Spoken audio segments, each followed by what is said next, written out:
शांत रहे। चलिए देखें आपको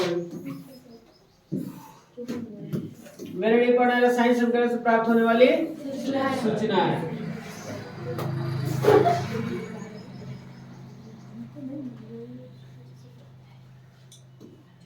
चलिए देखिए रासायनिक समीकरण से छूट गया यहाँ, ठीक है। रासायनिक समीकरण से प्राप्त होने वाली सूचनाएं, ठीक है। अब देखिए हम रासायनिक समीकरण पढ़े, रासायनिक समीकरण पढ़े कि नहीं पढ़े? तो लिख रही हो तो रासायनिक समीकरण बताइए। जब किसी रासायनिक अभिक्रिया में भाग लेने पदार्थों की संकेतों या सूत्र का उपयोग किया जाता है। हाँ, अभिकारक और उत्पाद की जगह क्या करें हम? संकेत और सूत्र क्या करते हैं हम? अगर उपयोग करते हैं तब उसे क्या बोलेंगे? रासायनिक समीकरण, ठीक है। तो उस रासायनिक समीकरण से प्राप्त हो कुछ सूचना प्राप्त होगी, जैसे Na+Cl कहते हैं जी NaCl या NaCl। रासायनिक अभिक्रिया है, रासायनिक अभिक्रिया हो रहा है कि नहीं हो रहा है? हो रहा है। रासायनिक अभिक्रिया भी हो रहा है और रासायनिक समीकरण भी है। रासायनिक समीकरण है कि नहीं है? तो अब देख रहे हैं किसका सूत्र है जी? नमक का। Na किसका संकेत है? सोडियम का। Cl किसका संकेत है? क्लोरीन, ठीक है। तो आप समझिए इससे क्या सूचना प्राप्त बैठ जाए, इससे क्या सूचना प्राप्त होती है? सूचना प्राप्त होती है, ठीक है। तो मान के चले अगर आपसे आपके घर आपको कोई कहता है हितै परितै के लोग क्या करते हैं? खबर लेते हैं। तो आप मान के चलिए वहां जाएंगे तभी ना खबर मिलेगा। अभी तो अब तो मोबाइल के जमाना है, क्या करते हैं हम? खबर तुरंत ले लेते हैं। लेकिन पहले क्या होता था? घर जाएंगे, चिट्ठी जाएगा तब ना खबर मिलता था, मतलब सूचना मिलता था कि नहीं ये हमारे बुआ है, कैसे है, ठीक है ना, मौसी है, ठीक है नहीं, ठीक है, ऐसा का है। मतलब पहले के जमाने में लोग जाएंगे वहां तब जाएगा पर खबर वहां के पता चलता था। अब क्या हो रहा है? अब तो तुरंत 1 मिनट नहीं लग रहा है, तुरंत पता चल जा रहा है हाँ कैसन का है वहां की स्थिति, ठीक है। तो वही यहाँ रासायनिक समीकरण जो हो रहा है इससे सूचना प्राप्त हो, कौन सा सूचना प्राप्त होती है? देखिए रासायनिक समीकरण से निम्नलिखित सूचनाएं प्राप्त होती है। लिखने का तरीका है, अगर एग्जाम में आ जाएगा रासायनिक समीकरण से प्राप्त होने वाली सूचनाओं को लिखें। एग्जाम में आएगा कि रासायनिक समीकरण से प्राप्त होने वाली सूचनाओं को लिखें, तो लिखेंगे रासायनिक समीकरण से निम्नलिखित सूचनाएं प्राप्त होती है। लिखने का तरीका देखिए, पहला सूचना का है यह अभिकारकों एवं प्रतिफलों के सूत्र या संकेतों की जानकारी देता है। यह अभिकारकों एवं प्रतिफलों को सूत्र और संकेतों का करता है, जानकारी देता है। कौन? रासायनिक समीकरण। जो भी रासायनिक समीकरण अगर आप लिखते हैं तो क्या उसमें क्या होती है? आपको अभिकारक और उत्पाद के क्या होती है? संकेतों, सूत्रों और संकेतों की जानकारी हमें देता है। अब आते इसमें सूत्र भी, जो हम समीकरण रासायनिक समीकरण लिखे हैं इसमें बोलते संकेत और सूत्र नहीं है जानकारी दे रहा है। अब Na इस संकेत है कि नहीं है? सोडियम का संकेत है। Cl भी क्या है? क्लोरीन का संकेत है। हमें एक सूत्र मिल रहा है NaCl। एक है आपका इसका सूत्र है जी नमक का, इसको बोलेंगे सोडियम क्लोराइड। Sodium chloride. तो ये हो रहा है अभिकारक और उत्पाद सूत्रों या संकेतों की जानकारी देता है। अभिकारक, तो अभिकारक में क्या? संकेतों की जानकारी दे रहा है और उधर उत्पाद में क्या हो रहा है? सूत्रों की जानकारी दे रहा है। ये हमें क्या हो रही है? सूचना प्राप्त होती है। बात समझ में आ रहा है? बोलिए। अभिकारक और उत्पाद तो पढ़ चुके हैं। जो रासायनिक अभिक्रिया में भाग लेता है उसे क्या बोलते हैं? अभिकारक। और उसके चलते जो नया पदार्थ बनता है उसे क्या बोलते हैं? उत्पाद। ये पढ़ चुके हैं। अब दूसरा देखिए, दूसरा क्या रहेगा? यह बताता है कि अभिक्रिया में कौन कौन से पदार्थ भाग ले रहे हैं। मतलब ये जो रासायनिक समीकरण है ये बताता है कि अभिक्रिया में कौन कौन से पदार्थ भाग ले रहे हैं, ठीक है। और अभिक्रिया के चलते कौन कौन से पदार्थ का निर्माण हो रहा है। मतलब ये अगर रासायनिक समीकरण अगर हम लिखेंगे तो मतलब उससे बहुत सूचना प्राप्त होती है कि हम कौन, उसमें पता चल जाता है कौन कौन से क्या होती है अभिकारक में कौन कौन से पदार्थ भाग ले रहा है और उसके चलते कौन कौन से पदार्थ का निर्माण हो रहा है। ये बात की जानकारी हमें चल जाती है। बात समझे? जैसे H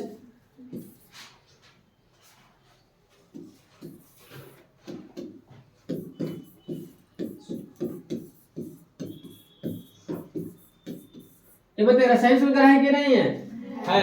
अब बताइए कौन कौन से पदार्थ भाग ले रहा है। अब कोई पूछ दे इसमें कौन रासायनिक समीकरण लिखे हैं, लिखे हैं कि नहीं लिखे हैं। अब कोई पूछ दे इसमें कौन कौन से पदार्थ भाग ले रहा है तो क्या बताएंगे, हाइड्रोजन और क्लोरीन। बात समझ में आया, हाइड्रोजन और क्लोरीन। क्लोरीन क्लोराइड नहीं बोलेंगे, क्या बोलेंगे, क्लोरीन। बात समझ में आया। अब देखिए इसके चलते पदार्थ बन रहा है, कौन मतलब कौन कौन से पदार्थ भाग ले रहा है ये तो पता चल गया। अब कर अभिक्रिया के चलते कौन कौन से पदार्थ का निर्माण, अब कौन से पदार्थ का निर्माण है जी, 2HCl मतलब हाइड्रोक्लोराइड। हाइड्रोक्लोराइड ये क्या है, अम्ल है। बात समझ में आ रहा है। तो ये बात की हमें जानकारी पड़ती है किससे, रासायनिक समीकरण लिखने से। ये सूचना हमें प्राप्त होती है कि कौन कौन से पदार्थ भाग ले रहा है, कौन कौन से पदार्थ का निर्माण हो रहा है, ये बात की हमें जानकारी मिल जाती है। आगे देखिए,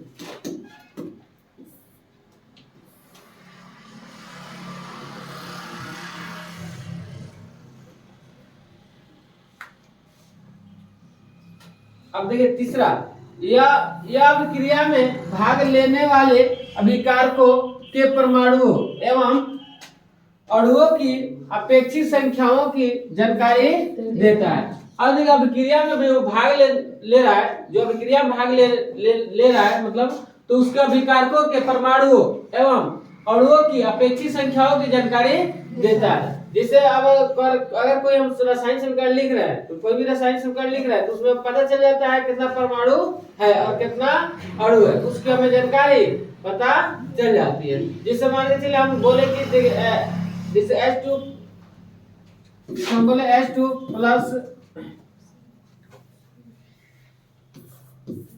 ऐसा अगर लिख दे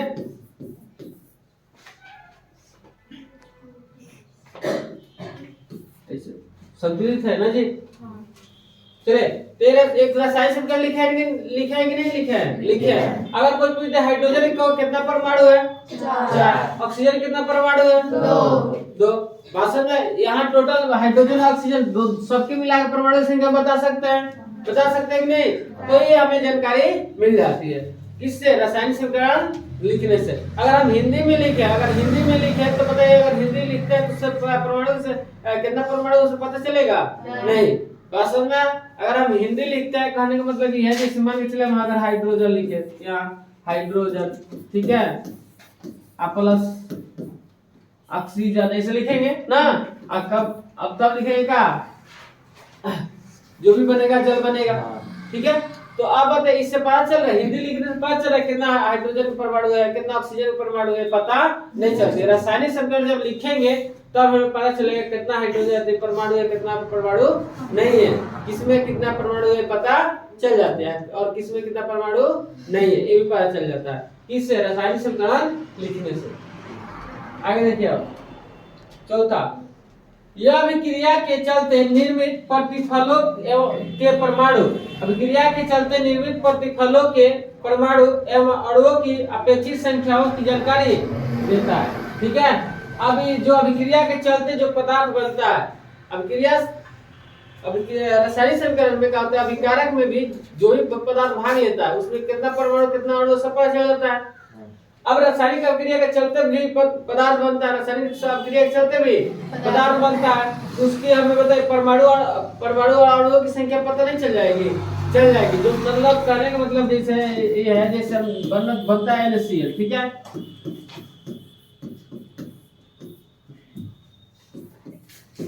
ऐसे बन गया, ठीक है। तो अब बताइए रासायनिक अभिक्रिया के चलते, इसके चलते ये पदार्थ बनना है, बना है कि नहीं। उसमें हम बता सकते हैं कितना है सोडियम है, कितना क्लोरीन है, बता सकते हैं। तो ये हमें क्या होते हैं, अभिक्रिया के चलते जो पदार्थ बनता है, मतलब प्रतिफल जो बनता है, जो उसको हम उसमें परमाणु की संख्या को हम बता सकते हैं, मतलब कितना संख्या उसमें हो रहा है, ठीक है। तो ये हो गया। आगे देखिए,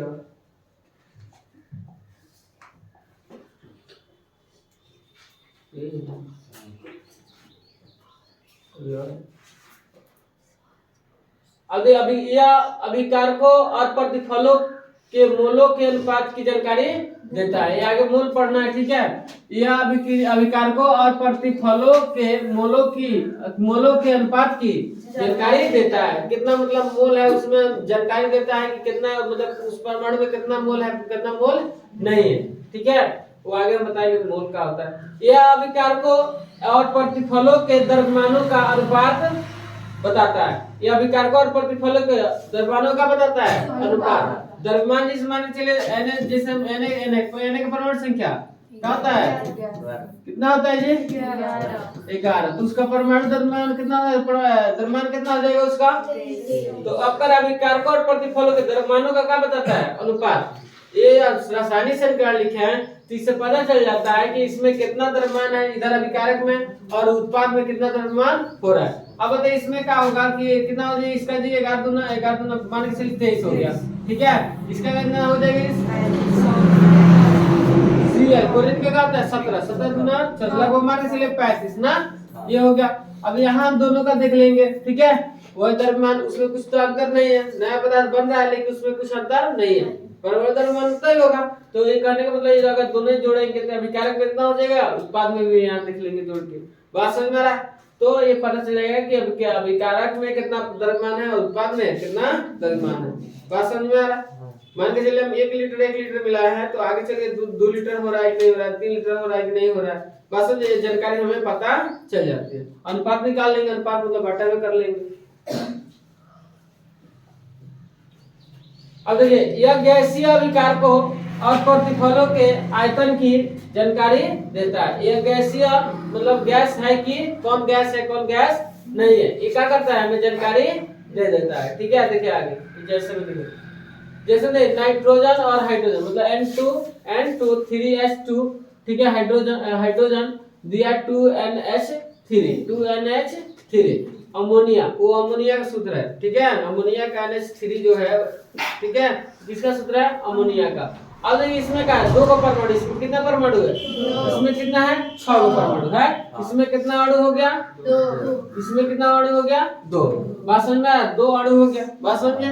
यहाँ ये जो होगा ये परमाणु की संख्या हो जाएगा, ये कहा जाएगा कितना अणु हो जाएगा जी 2, यहाँ कितना अणु हो जाएगा, अभी यहाँ देखिए मोल आ गया, मोल आया, बात समझे। इसमें कितना मोल है 1, बात समझे, इसमें कितना मोल है 3, इसमें कितना मोल है 2, बात समझ में आ रहा है। अभी देखिए इसको में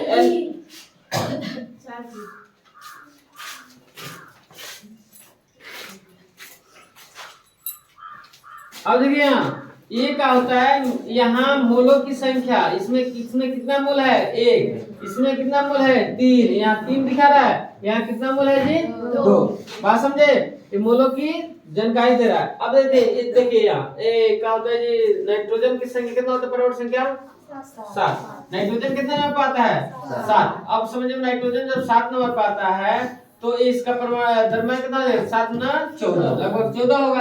ठीक है, अब 7 नाइट्रोजन परमाणु द्रव्यमान कितना हो जाएगा 14। अब देखिए कौन नाइट्रोजन है 2, परमाणु संख्या कितना है 2, तो 14 गुना 28, द्रव्यमान कितना हो गया 28। अब ये कितना है देखिए, ये हाइड्रोजन का परमाणु संख्या 1, अगर एक करेंगे उसका द्रव्यमान भी क्या होता है 1 होता है, तो है जी 6, तो कितना ग्राम हो गया 6 ग्राम। अब देखिए यहाँ इसका अमोनिया का इस जो सूत्र है, अमोनिया का अगर ग्राम कोई द्रव्यमान पूछे, अमोनिया का पूछे द्रव्यमान, तब देखिए यहाँ कैसे निकालेंगे। इसका कितना आया था जी, इसका कितना आया था 28 को आया था ना जी। एन का कितना आया था N 2 N है ना जी। तो हम एक अगर नाइट्रोजन का निकालें, एक नाइट्रोजन का तो का 14, 2 है 14 28 वही हो गया, और 3 गुना 6, इसका 34, लगभग कितना हो गया 34। कैसे निकल रहा है समझ में आ रहा है। तो ऐसे निकाल देंगे का ग्राम मतलब परमाणु द्रव्यमान। अब देखिए इसका आयतन कितना है जी 1, ठीक है, इसका आयतन कितना है जी 3, देख रहे हैं यहाँ 3 है। अब देखिए इसका आयतन कितना हो जाएगा जी 2, बात समझ में आ रहा है। तो ऐसे हम क्या करेंगे, हम निकाल सकते हैं, या हमें रासायनिक समीकरण लिखने से हमें इतना सूचना प्राप्त होती है, कितना परमाणु है, कितना अणु है, कितना मोल है, कितना द्रव्यमान होगा, द्रव्यमान का अनुपात भी निकाल सकते हैं, कितना आयतन होगा। इस रासायनिक समीकरण लिखने से ही हम ये बता सकते हैं। नहीं तो अगर कोई कह दे कि नहीं हम इसको मिटा देते हैं, इसको हटाइए, ये सब नहीं मत लिखिए यहाँ से, ये बस हिंदिया लिख देते हैं, यहाँ प्लस कर देते हैं, ऐसे तीर चिन्ह दे देते हैं, अमोनिया लिख दिए, आप बताइए, कहने का मतलब ये है, इससे बता सकते हैं कोई अणु है कोई परमाणु है? नहीं। रासायनिक समीकरण है? पहले बताइए, रासायनिक समीकरण है ये वाला? है? है? नहीं है। क्यों नहीं है? क्योंकि इसका संकेत नहीं है, इसका भी संकेत नहीं, इसका सूत्र नहीं है, इसको हम नहीं बता सकते हैं कितना अणु है, कितना मोल है, कितना आयतन है, कितना परमाणु है, इस संख्या हम बता नहीं सकते हैं। ठीक है, बात समझे? तो ये रासायनिक समीकरण लिखने से हमें क्या सूचना प्राप्त हो रही है कि नहीं हो रही है? रासायनिक समीकरण लिखे हैं, लिखे हैं, तो रासायनिक समीकरण जब ये हो रहा है तो इससे इतना सूचना प्राप्त हो रही है। अगर रासायनिक समीकरण ना लिखेंगे तो इतना सूचना प्राप्त नहीं होगा। बात समझे? आगे बढ़े, इतना लिख लीजिए, उसके बाद आगे बढ़ते हैं। उसके बाद हम मेन हेडिंग का पढ़ेंगे, रासायनिक समीकरण के उपयोग से लाभ। ठीक है।